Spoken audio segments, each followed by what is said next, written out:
We're the Always Sung Hee in Philadelphia group, and here's our alliance and sales marketing data analysis. The main objective of our group was to develop insight on the existing data and use our understanding to create visualizations of the data. Our method to do this was to utilize Power BI to convert data from 2019 and 2020 into insight for alliance sales and marketing. When we did this, we used a multi-model analysis format. Model one, Model one contained visualizations of sales trends highlighting both the 2019 and 2020 sales via line and bar charts with filtering options by city, item, and timeline. Model two uses pie charts to compare sales by product type across years, revealing shifts in consumer preferences. Our key insights was a seasonal dip around week 47, possibly due to the holiday season. And our second key insight was berry and low carb yogurt flavors emerge as top sellers, indicating an opportunity to expand these offerings. Our data understanding. Data is from 2019 and 2020, divided up into 13 periods of 4 weeks. Data set 1 contained 2020 dairy department's yogurt commodity sales. Data set 2 contained 2020 natural food department's yogurt commodities. Data set 3 contained 2019 dairy department's yogurt commodity sales. And data set 4 contained 2019's natural food department's yogurt commodities.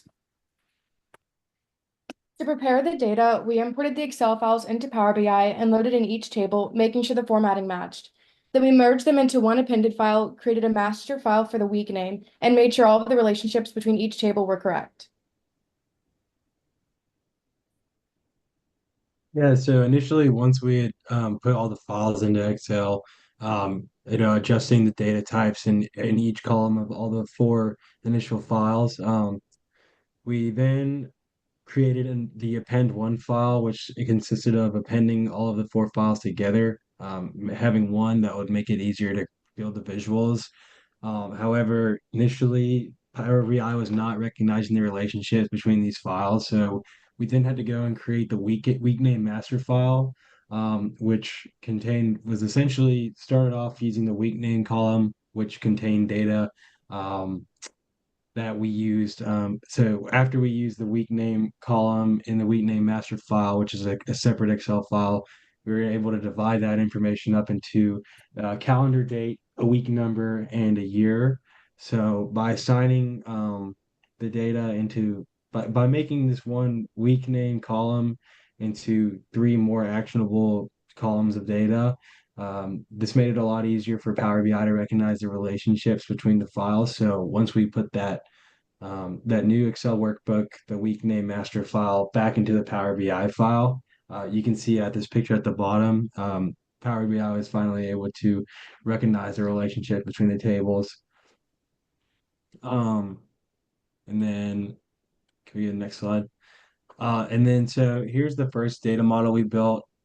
This is kind of the one that Dr. Park was helping us create, but this is essentially the scanned retail dollars uh, of every item and the it's a clustered line chart. So the green line is the prices from this year, which is 2020 in this case, and the dark blue line is prices from last year, which was 2019 in this case. We have the sum of scanned retail dollars on the y-axis for the column chart, and then we have week number on the bottom for both charts.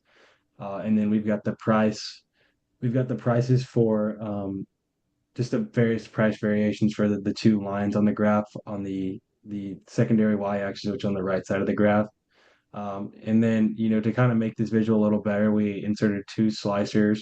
The top slicer there is going to filter in data based on the various cities.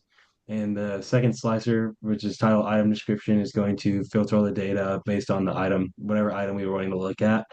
And then we added a timeline slicer, which we can filter by year, quarter, month, week, or day.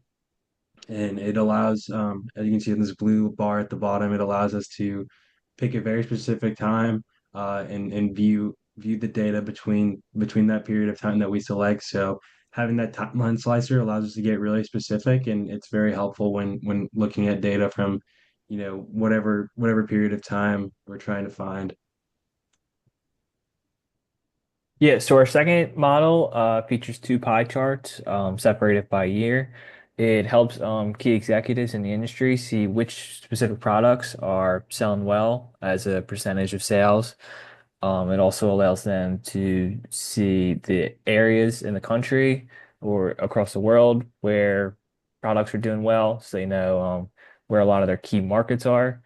And there's also a timeline filter on here, so you can see what times of the years their sales are the best or worst, what they need to work on. So yeah, these two are important because it lets the key executives know which products to focus on more. So to test our visualizations for accuracy, we compared our models to the 2020 Excel Kroger template, and Model 1 accurately replicated the client sales history, which increased our confidence in the accuracy of the visualizations. So after verifying the data, we were able to create Model 2. And then for deployment, from our data modeling, we can analyze trends in historical sales data and understand consumer behavior. And with this understanding, we can apply it to increase future sales. And then, furthermore, determining best selling products allows us to apply that knowledge to make current and new products more marketable.